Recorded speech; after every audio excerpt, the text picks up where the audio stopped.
All right, when you are ready. Good morning. My name is Josie Allred, and I will be presenting about AP exam scores in Randolph County. So, the COVID-19 pandemic has had drastic effects on world politics, economics, healthcare, education, the energy sector, technology, and the environment. As the entire globe went under lockdown in the spring of 2020, the human population felt a recession of society. Most of these effects, which are still ongoing, would not be measurable for many years to come. So, as a result of COVID-19, education was forced to reform greatly. Public schools in all 50 states participated in virtual learning, and only 4 states required some form of in-person instruction in the beginning of the school year last year, all of which was limited to hybrid instruction. One of the most infamous topics of the COVID-19 pandemic was the barrier virtual learning had to education.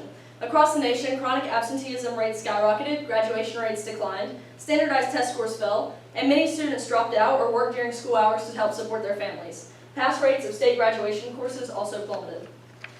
It's important to study these trends because they are vitally important to education ethics, economics, and understanding socioeconomic issues.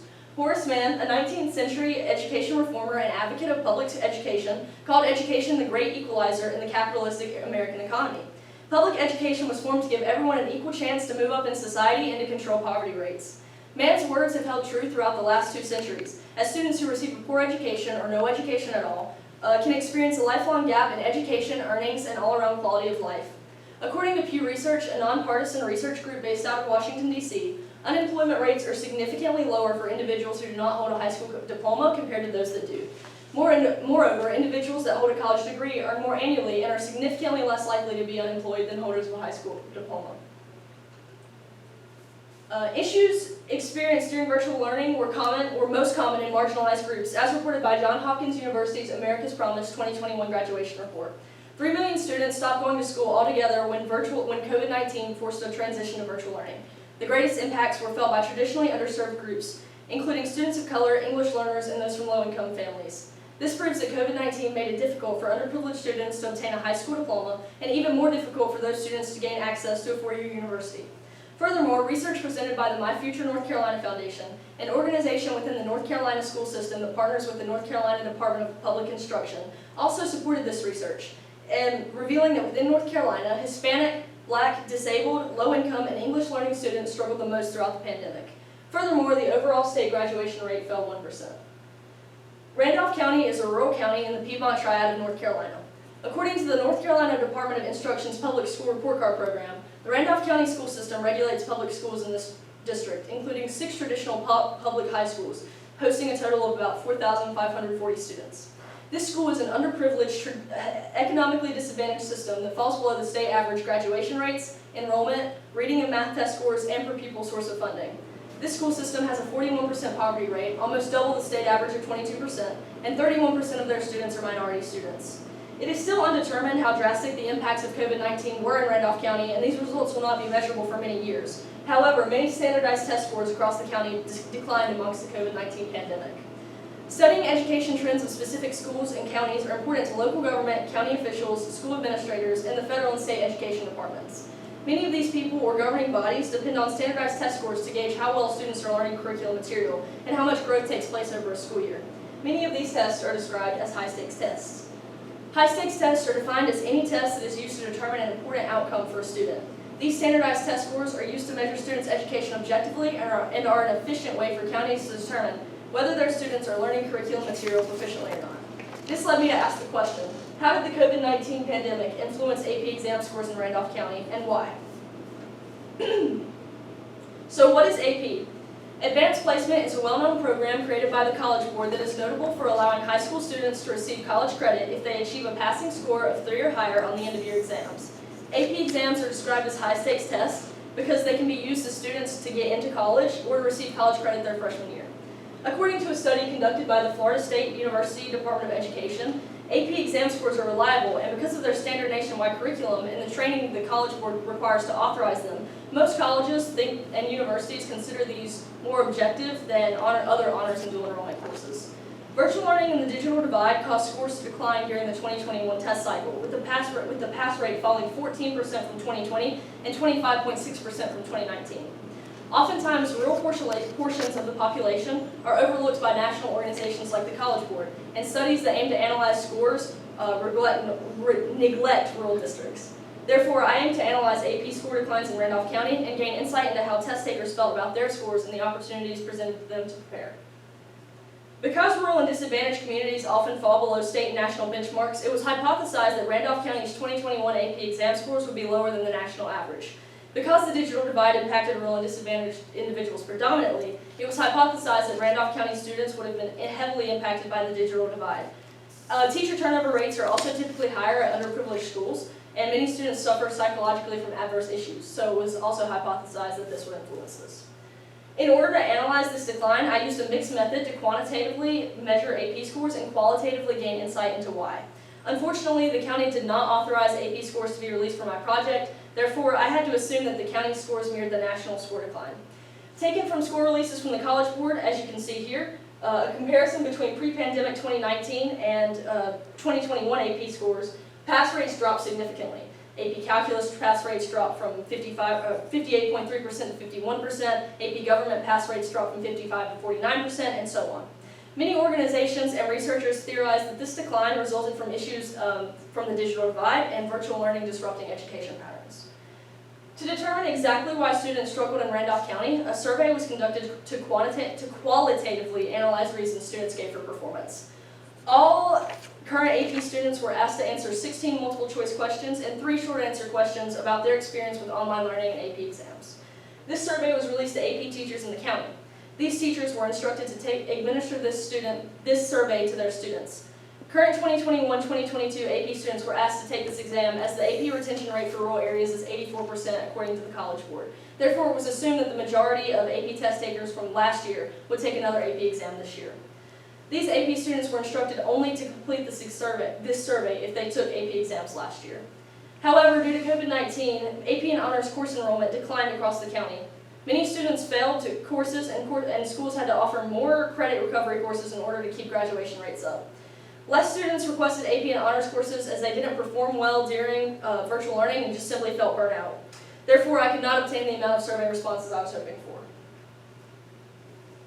AP classes in Randolph County, like I said, had low enrollment rates this year. Due to COVID-19 protocols, the surveys could not be distributed in person. Instead, it was conducted via Google Forms. And unfortunately, some teachers did not distribute the survey to their students, and only 39 responses were received from across the county.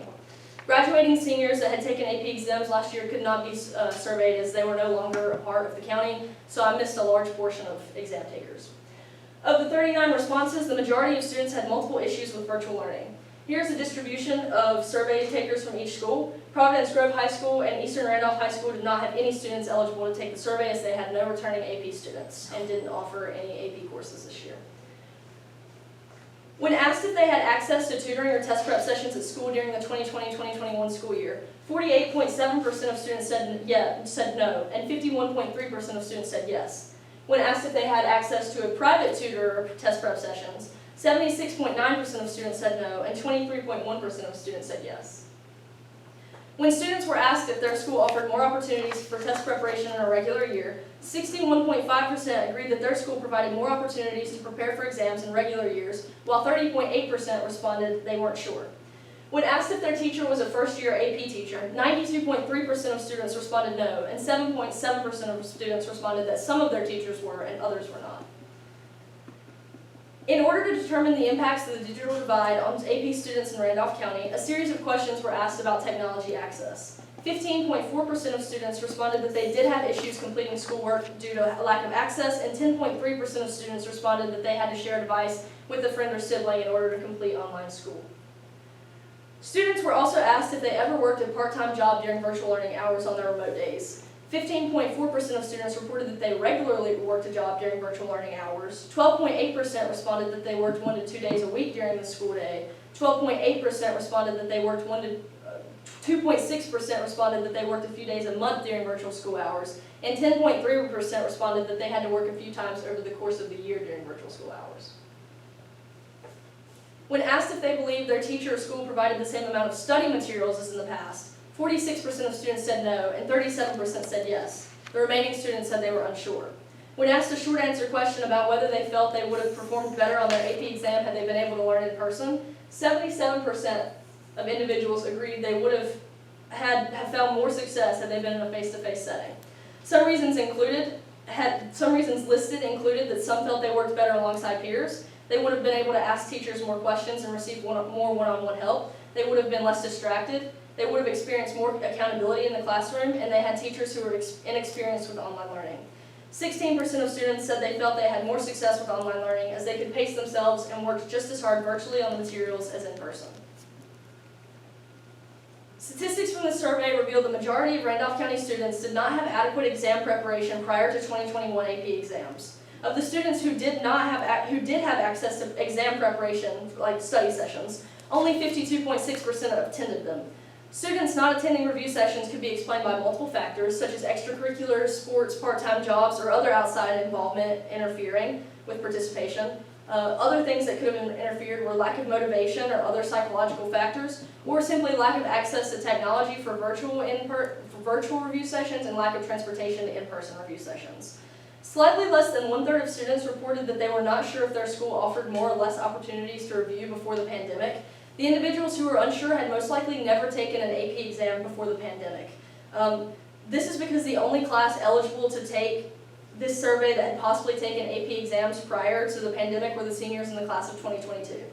Students most likely felt they received less instruction because the majority of schools were not able to complete the curriculum of AP courses due to school shutdowns and students and staff being quarantined.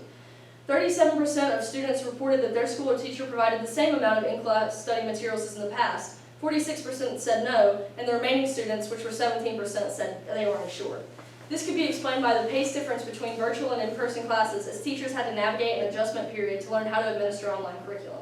With less time to cover crucial topics, time for review was most likely lost throughout the school year.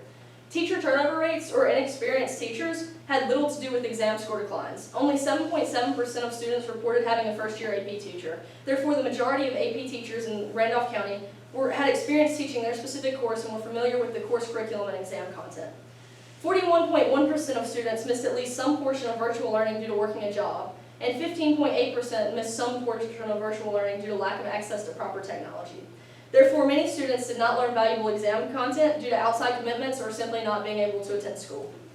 The digital divide did not have as big of an impact as I thought it would on the Randolph County school system. This was most likely explained by the fact that the Randolph County school system tried to issue laptops and hotspots to disadvantaged students. However, even still, some students struggled to complete schoolwork due to lack of access. Furthermore, though most students worked hard through virtual schooling, most reported that they believed they would have succeeded better had they attended school in person. Their short answer responses, as mentioned previously, revealed their reasoning for this. Many students also struggled with lack of motivation and other psychological battles due to being home all day and not interacting with teachers and friends. Future researchers should ensure they have access to county exam scores before evaluating the region in order to have a better understanding of how Randolph County compares to the rest of the nation. Though it can be assumed that Randolph County scores declined along national scores, the United States is a large and diverse nation, and national scores include urban, high socioeconomic schools, private schools, as well as schools with contracting student demographics, and even schools from other countries. For more accurate results, county test scores would be needed.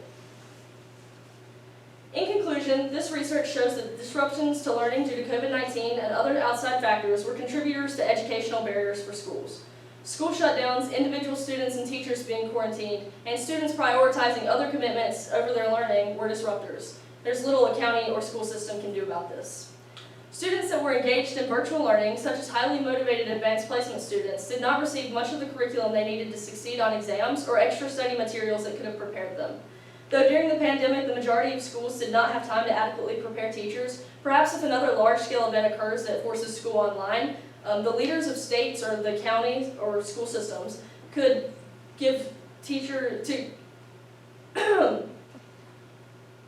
could provide instruction for teachers on how to successfully distribute online course materials. This research also reveals struggles experienced by both teachers and students during the COVID-19 pandemic in rural areas. There was a clear disconnect between students and teachers, and students struggled to stay on task, ask questions, stay motivated, and work with peers. Though the digital divide did not contribute to the majority of students' disconnect, most AP students still felt disengaged from their schoolwork due to virtual learning. More research is needed to analyze this disconnect and evaluate it in future trends. This research can be applied to future attempts at virtual learning and can be applied to understanding the effects of the COVID-19 pandemic on education. And here are my citations. They're listed in order of appearance. Thank you. All right. Good job. Okay, Josie. How did your review of the methods used by scholars in the field inform your selection of a research method that's aligned with your research question? So when I began researching, I started by familiarizing myself with similar papers in the area of education research. I was originally interested in the dilemma of standardized testing, so I went straight into researching this topic. I found that there has obviously been a lot of research. I needed to narrow this down. When I started looking into AP research papers and studies conducted about AP exam scores and their success, I found that most of the scholars had used a mixed method approach or a completely quantitative approach. So I decided to mirror my research after a study conducted by Florida State University that I mentioned in my presentation. This study used a mixed method approach that quantitatively analyzed the AP exam scores of the freshmen that were entering their second semester at Florida State. They evaluated the scores and they wanted to find a correlation between their GPA. So to see if the AP exam scores showed later success in freshman year courses. So they did that quantitatively, and then qualitatively went to these students and asked specifically how their experience with the AP course went, how their experience with the AP exam went, and how their experience at Florida State was going, and analyze the different factors with this. So I decided to mirror my research about this and wanted insight into not only the quantitative data, but the student responses. How did the limitations of your method or data influence your new understanding? So one of the biggest limitations I had for this research project was not being able to distribute these in person. Because I couldn't distribute them in person, I had to rely on teachers and staff members distributing my survey. Unfortunately, a lot of teachers just didn't distribute the survey, and I had to go out of my way to actually contact students and say, hey, can you take this survey and tell your friends to take it, I'll email it to you. This really just showed me that virtual learning can impact the communication and the accountability that people have for just completing assignments like that. And it just showed me how there can be a disconnect because of doing things virtually. What was the most important research skill you developed as a result of this process, and how might you apply it to your future endeavors? The most important research skill I developed was definitely professionalism. From the very beginning of this process, researching in a really formal way rather than just a really small paper, to prepare myself for a bigger one, setting up a paper, looking at scholarly works that were very distinguished and figuring out how to write my own paper, organize my notes, and then preparing a professional presentation and even a professional method and research process where I had to reach out to other people, reach out to organizations and school officials, principals, teachers, and do it in a very professional way. It really helped me to prepare to professionally communicate, to public speak, and different things like that. So I will definitely take this into the rest of my professional career, and applying certain things like education research and conducting research at a formal institution. I'll take this with me and all the skills I learned about adaptability and organizing papers and reaching out and communicating with people. All right. For the rest of my career. Great job. Yay!